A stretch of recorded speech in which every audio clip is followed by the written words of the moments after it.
Jangan sampai kasus besar ini, kasus BPJS, Asabri dan Jiwasraya, tuntutannya sama seperti maling kambing di kampung saya. Kalau maling ayam Pak masih baik, maling kambing di samping saya, kampung saya. Apalagi maling sapi atau maling lembu, kayak macam-macam lah. Maling domba juga bisa. Supaya saya tidak dibilang menuduh, saya sebut kasusnya. Kasus Joko Chandra, Pak Jaksa. Sangatlah tidak adil tuntutannya itu. Tapi saya tidak tahu juga apakah juga ini kan rasa hukum, rasa keadilan. Apa adil toh? Orang kayak Joko Chandra itu dituntut sekian tahun. Sementara seorang kepala desa di kampung saya saja yang dituduh mencuri tidak lebih dari 100 juta, itu minimal 4 tahun dia masuk ke dalam bui. Bahkan ada yang 6 tahun. Wah, kasus ini coba bayangkan. Kejahatannya bukan tunggal tapi ganda. Tapi hukumannya dituntutnya sekian. Adilkah itu, Pak Ketua Pimpinan? Jadi saya bilang hukum ini tumpul di tempat, tajam juga di tempat. Jadinya penegakan hukum kita poco-poco. Seperti orang menarik poco-poco di kampung kita, Pak. Kelihatannya maju, kelihatannya mundur, tapi sebetulnya majunya di tempat. Tajamnya di tempat, tumpulnya di tempat.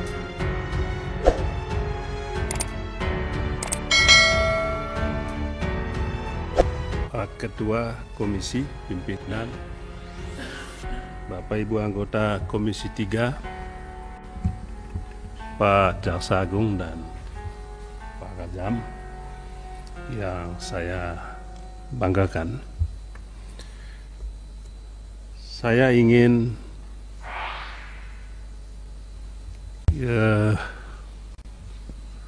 menanyakan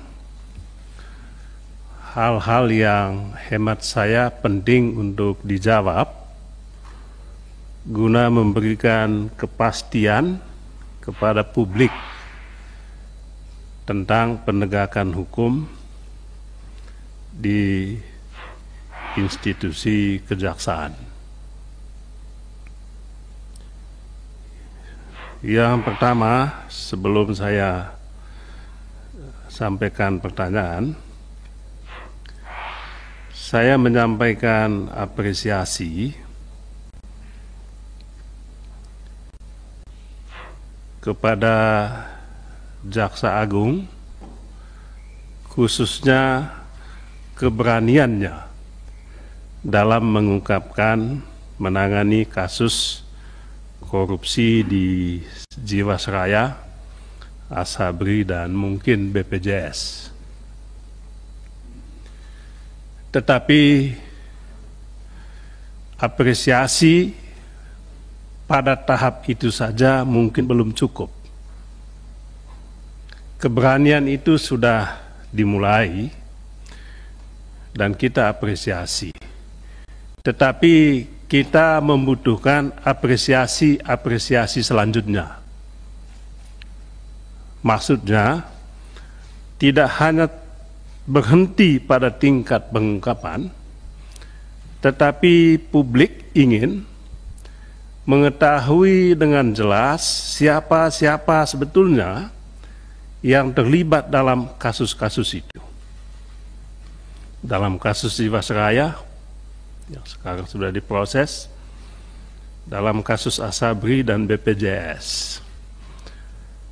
Sebab saya yakin sekali dengan mekanisme yang begitu transparan di Kejaksaan Agung dalam penanganan kasus ini, semua tahu proses ini berjalan adil atau tidak adil, diskriminatif atau tidak, ada yang dilindungi atau ada yang tidak dilindungi. Ada yang ditingkatkan kasusnya, statusnya dari saksi menjadi TSK, bahkan mungkin ada yang berpotensi menjadi TSK, diturunkan statusnya menjadi saksi.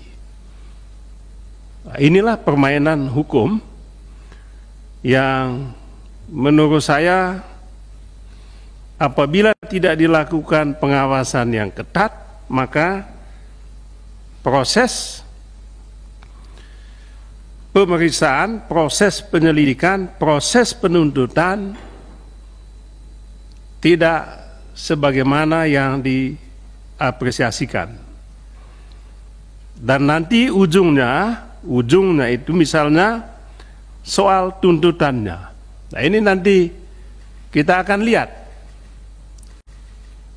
siapa saja yang nanti ditetapkan TSK oleh Kejaksaan Agung. Siapa saja yang menjadi saksi. Perusahaan-perusahaan yang terlibat. Kan begitu dia.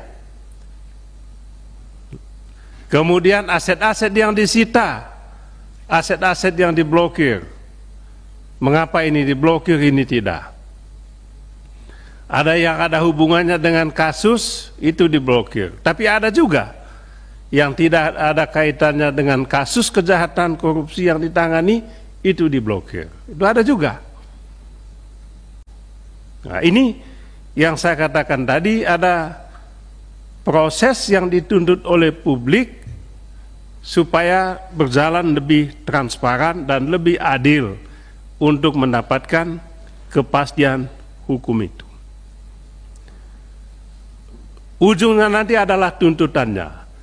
Jangan sampai kasus besar ini, kasus BPJS, Asabri dan Jiwasraya, tuntutannya sama seperti maling kambing di kampung saya. Kalau maling ayam, Pak, masih baik. Maling kambing di samping saya, kampung saya. Apalagi maling sapi atau maling lembu. Ya macam-macam lah. Maling domba juga bisa. Poinnya adalah ada rasa tebang pilih dalam hal tuntutan ini. Kalau ada yang mengatakan, Pak Beni kok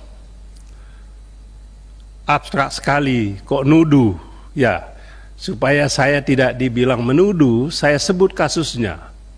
Kasus Joko Chandra, Pak Jaksa Agung. Sangatlah tidak adil tuntutannya itu. Tapi saya tidak tahu juga apakah juga ini kan rasa hukum, rasa keadilan. Apa adil toh? Orang kayak Joko Chandra itu dituntut sekian tahun. Sementara seorang kepala desa di kampung saya saja yang dituduh mencuri tidak lebih dari 100 juta, itu minimal 4 tahun dia masuk ke dalam bui. Bahkan ada yang 6 tahun. Wah, kasus ini coba bayangkan. Kejahatannya bukan tunggal tapi ganda. Tapi hukumannya dituntutnya sekian. Adilkah itu, Pak Ketua Pimpinan? Maka yang saya mohonkan kepada Jaksa Agung adalah tegakkanlah keadilan. Meminjam apa yang disampaikan oleh Bapak Kapolri di tempat yang sama ini. Dia akan mengubah paradigma penegakan hukum. Paradigma lama yaitu hukum tumpul ke bawah, tumpul ke atas, tajam ke bawah, ya begitu ya. Saya lupa waktu itu.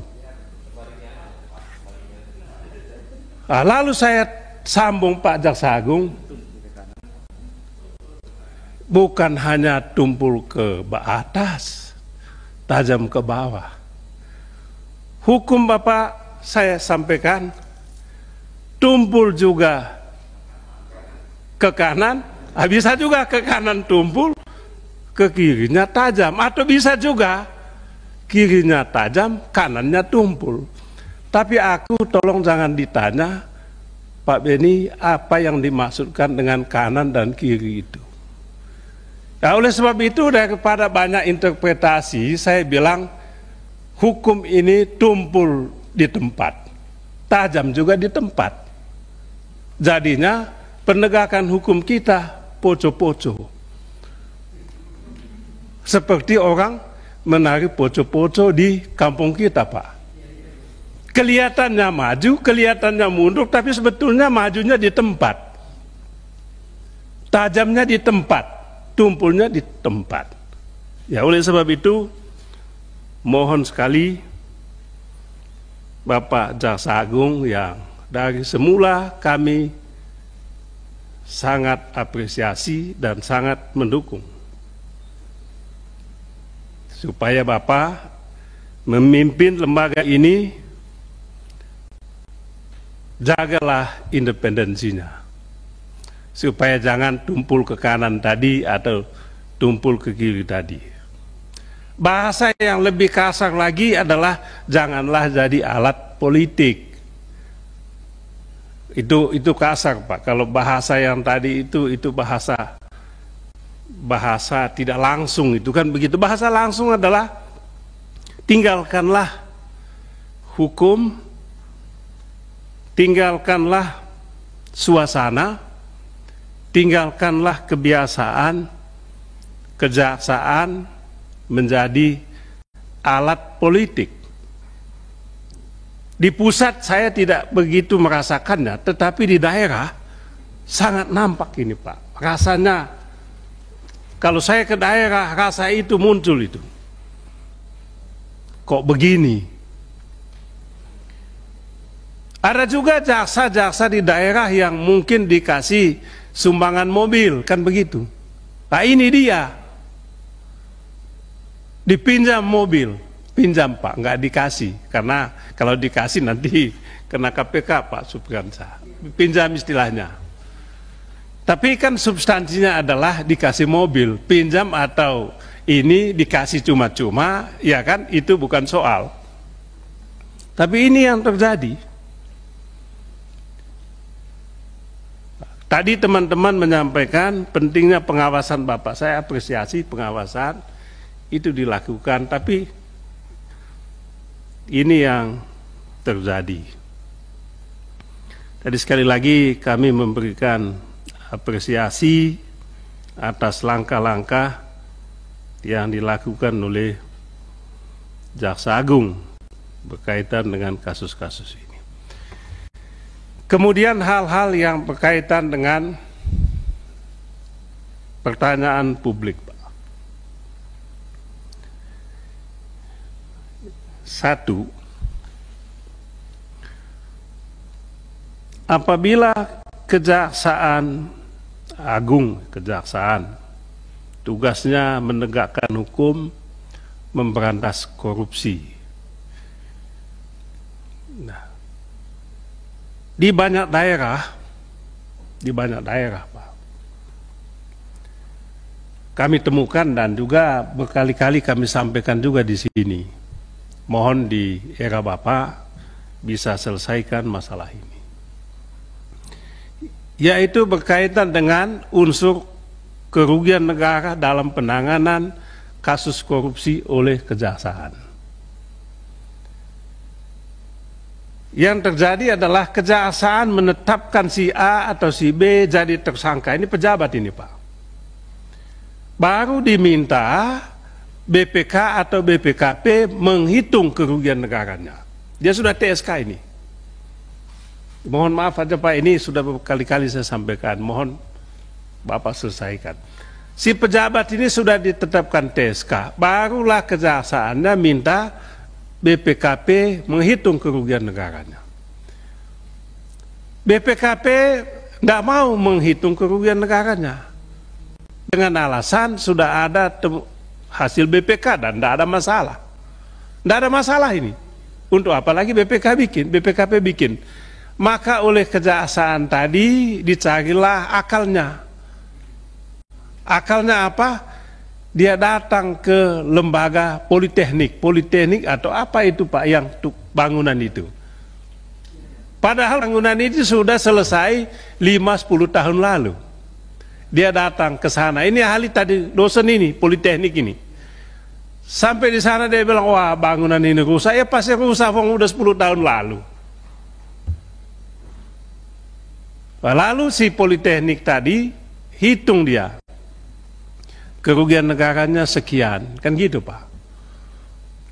Nah, berdasarkan hitungan itulah kemudian yang bersangkutan diadili dan diproses, dan ya namanya hakim di zaman sekarang ini, jadi stempel aja dia, ya dihukumlah yang bersangkutan. Nah, poin kita itu silakan, tapi poin kami adalah bagaimana sebetulnya Bapak sebagai komandannya di kejaksaan ini membuat pedoman soal ini supaya ada keseragamannya. Nah, masalahnya Pak, masalahnya adalah di tempat A itu dilakukan, tapi di tempat B tidak itu dilakukan.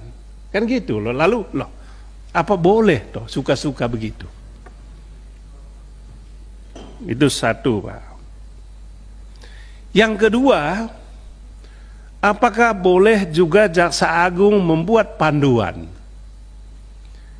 mengenai putusan pra-peradilan? Si A, ini kasus Pak, dan bukan hanya satu, banyak. Si A ditetapkan sebagai tersangka dengan dugaan tindak pidana, termasuk tindak pidana korupsi. Dia mengajukan pra-peradilan, dikabulkan pra-peradilannya. Tetapi Bapak, jaksanya nggak peduli putusan pra-peradilan ini, dia tetap lanjutkan. Lebih lucunya lagi, ya hakimnya ya stempel saja. Bukan hanya satu Pak. Kalau satu mungkin pengecualiannya. Ini beberapa tempat loh. Lalu kalau demikian Pak, untuk apa ini lembaga kalau pra-peradilan mestinya kan ya ditetapkan lagi lah, ya kan? Tetapkan lagi. Ada ini Pak. Saya tidak mau menunjukkan kasusnya. Tapi kasusnya itu banyak. Kasusnya itu banyak. Ya mohon maaf, kita ini jadi tempat orang menyalurkan ini. Mereka menduga saya ini Jaksa Agung kecil. Padahal saya ini bukan. Ya, Jaksa Agung kecil itu Bapak Arteria Dahlan, kan begitu. Ya kan, ini dia. Kalau ya kan dekat toh Mas ya. Jadi ini soal. Jadi kita butuh panduan Pak. Yang begini-begini ini apa toh baiknya. Kemudian yang ketiga Pak, kita ingin tahu juga prioritas Jaksa Agung dalam penanganan kasus korupsi ini apa? Apakah pencegahan kah? Kalau pencegahan di sektor mana? Kan tidak mungkin semuanya. Kalau penindakan di mana? Mungkin penindakan di bidang ini, pencegahan di bidang ini. Supaya kita tahu. Sebab nanti ada juga kepolisian melakukan pencegahan di bidang ini. Nah, tadi ada teman-teman tadi menyinggung soal TP4 apa tadi? TP4D zaman-zaman dulu itu, ya kan? Idenya bagus. Tapi pelaksanaannya itu peralat itu sudah, ya kan? Kita semua jadi korbannya. Ya Pak, tempat saya korban Pak. Ini, jadi ide bagus belum tentu dilaksanakan dengan baik. Program bagus belum tentu dilaksanakan dengan baik apabila tidak diawasi. Nah, maka kami ingin tahu fokus Kejaksaan Agung ini apa dia. Nanti kita ingin tahu juga kepolisian apa, KPK juga apa. Kapan KPK kita pakai? Kok KPK kok takut-takut sih? KPK kok beberapa kali ini nggak pernah mau dipanggil oleh Komisi 3. Oh tadi tanggal 2, oke. Karena ada soal kasus-kasus ya. Kasus apa? Ya kasus BPJS ya. Yang ditangani oleh KPK kan BPJS tuh. Oh bukan BPJS Kejaksaan ya. BPJS Kejaksaan. Ya mohon maaf. Kasus apa ya? Ya. Waktu Pak Beni. Oke.